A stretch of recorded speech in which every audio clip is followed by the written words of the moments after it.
កូនមានឪពុកការចូលរៀនក្នុងសាលាការលេងកីឡាការសម្ដែងសិល្បៈជាដើមទាំងអស់នេះគឺត្រូវមានគ្រូមានការគ្រប់គ្រងមានការបង្វឹកពីខាងដើមមកយ៉ាងណាមិញមនុស្សយើងតាំងពីតូចមករហូតដល់ធំនឹងចេះមានការទទួលខុសត្រូវដោយខ្លួនឯងបាននោះក៏ត្រូវមានឪពុកមានម្ដាយមានគ្រូមានអ្នកមើលថែនិងមានអ្នកបង្វឹកបង្ហាត់បង្រៀនយ៉ាងនោះដែរកាលបើកូនមានការចេះដឹងល្អមានការប្រព្រឹត្តល្អហើយនោះកូនរមែងមានសេចក្តីសុខក្នុងជីវិតរបស់កូនយ៉ាងពិតប្រាកដឪពុកនិងម្ដាយរបស់កូនមានសេចក្តីសុខណាស់កាលបើបានមើលថែនិងទូលមានអប់រំដល់កូនហើយកូនជាមនុស្សប្រដៅងាយប្រព្រឹត្តល្អចម្រើនទៅដោយគុណនិងមានសីលធម៌ប្រចាំខ្លួនជាប់ជាឧបនិស្ស័យតាមការដែលម៉ែឪទូលមាននោះឪសូមឲ្យពរដល់កូនមានឪពុកកតញ្ញូតាធម៌ជាគុណធម៌ដែលសំខាន់ក្នុងភាពជាមនុស្សនេះណាស់ការដឹងគុណនិងការតបគុណនោះអាចគ្រប់គ្រងរក្សាឲ្យកូនផុតអំពីភាពអាក្រក់ទាំងពួងបានបុគ្គលដែលតបគុណដល់អ្នកដែលមានគុណរមែងមិននិយាយមិនធ្វើនៅអ្វីដែលជាហេតុឲ្យអ្នកមានគុណក្តៅក្រហាយចិត្តឡើយកតញ្ញូតាធម៌មានកម្លាំងដ៏ក្រៃលែងបើមិនគិតឲ្យល្អទេគឺមិនអាចយល់បានឡើយដូច្នេះកតញ្ញូតាធម៌ត្រូវកូនខំប្រឹងគិតឲ្យបានល្អកុំយល់ថាមិនសូវសំខាន់នោះមនុស្សដែលអាក្រក់ខុសនៅក្នុងសិលក្នុងផ្លូវនៃពធ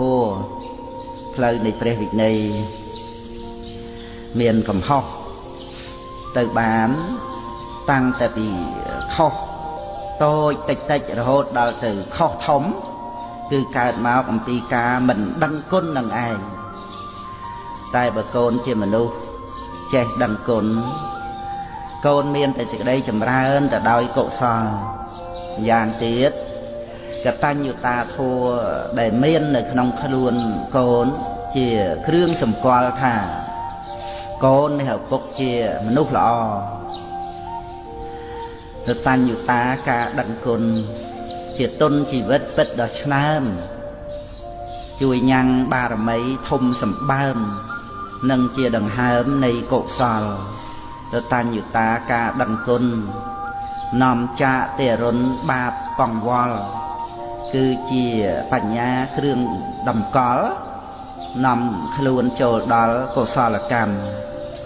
គុណធម៌ល្អណាស់ក្នុងខ្លួនមនុស្ស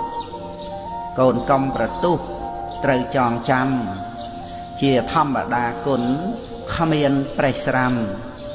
ទោះយូរខែឆ្នាំនៅតែល្អបើកូនចង់បានជាមនុស្សពិតត្រូវមានគំនិតថ្លៃបវរកូនកុំយកខ្មៅធ្វើជាសកុំយកគុណល្អ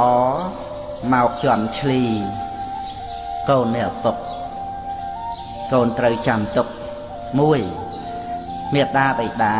ជាព្រះព្រំរបស់បុត្រធីតាការដែលធ្វើឲ្យមេត្តាបិតាលំបាកចិត្តតឹងណែនក្នុងទ្រូងយំបង្ហូរទឹកភ្នែកគឺជាបាបកម្មដ៏ធ្ងន់របស់កូន2ការជឿស្ដាប់ដំបូន្មានល្អរបស់មេត្តាបិតារមែងមិនមានការសាបសូន្យឡើយពោលគឺមិនចេះរឹងរូសតែម្យ៉ាងគឺកូននឹងបានល្អគ្រប់យ៉ាង3ការតបស្នងព្រះគុណដល់អ្នកមានគុណគឺតាំងតែពីអ្នកមានគុណនៅមានជីវិតរហូតដល់ចែកឋាន4ការបំពេញតួនាទីជាកូនល្អគឺជាការបប្រតិបត្តិធម៌កូនល្អត្រូវភៀកខ្លួនត្រូវរហ័សរហួនរវាសរវៃត្រូវឈានទៅមុខ ត្រូវធ្វើការងារប្រជែងជាមួយពេលវេលាដើម្បីកសាងខ្លួននិងដើម្បីការរីកចម្រើនដល់សង្គមជាតិ5អបាយមុខគ្រឿងញៀនជាផ្លូវនៃសេចក្តីវិន័យសម្រាប់ជីវិតកូនមេឪពុកត្រូវដើរតាមផ្លូវព្រះកុំដើរតាមផ្លូវរបស់មេការងារសុចរិតជាការងារថ្លៃថ្នូរមានកិត្តិយសកូនត្រូវចេះពិចារណាដោយខ្លួនឯងដាស់តឿនខ្លួនឯងកុំលេះលោះកុំទម្រុនត្រូវឆ្ងាយពីអបាយមុខស្រីស្រាលបែងនិងបាបប្រមិតជាដើមកូនត្រូវដើរនៅក្នុងផ្លូវព្រះធម៌ជានិច្ចកូនកុំប្រមាទក្នុងជីវិត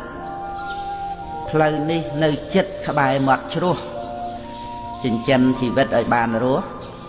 កូនត្រូវស្គាល់គ្រោះឲ្យជាក់ច្បាស់បាបប្រមិតស្រីស្រានិងលបែងភ្នល់ព្រមទាំងមិនខ្វល់នឹងធុរៈជាជ្រោះគ្រោះថ្នាក់ប្រកបជាក់ជ្រោះជ្រៅមិនរាក់ធ្លាក់បាក់កដំណើរជីវិតពិតលំបាកតែបានធូរស្រាកព្រោះធ្វើល្អផ្លូវអបាយមុខមិនត្រាច់ចោចេះភ័យខ្លាចក្រប្រឹងរៀនសូត្រ